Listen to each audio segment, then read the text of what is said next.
hello friends आमार एटू साइडत कलम कास्टिंगर काम चलि आछे कलम ढालाई काम चलि आछे फार्स्ट फ्लोर कलम ढालाई काम चलि आछे आरो एटा बस्तु मन राखिब जेते कलम ढालाई काम चलि थाके आरो कलমৰ फर्मा केटा खुली এনেকৈ বস্তাবিলাক বান্ধি দিব কাৰণ বস্তা বান্ধাটো পাহৰি নাযাব কাৰণ বস্তাটো বান্ধিলে এই কলমৰ দীৰ্ঘদিনৰ কাৰণে এটা মজবুতি আহি যায় কলমৰ ষ্ট্ৰেন্থ আহি যায় এই কাৰণে এনেকৈ কলমবিলাক খুলি বস্তা বান্ধাটো না পাহৰিব এনেকৈ বস্তাটো ভালদৰে মেৰাই কিনে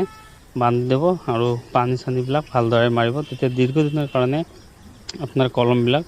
ষ্ট্ৰেন্থ থাকিব আৰু মজবুত থাকিব তো এনেকৈ চাওক এনেকৈ কলম ঢালাই কৰাৰ পিছত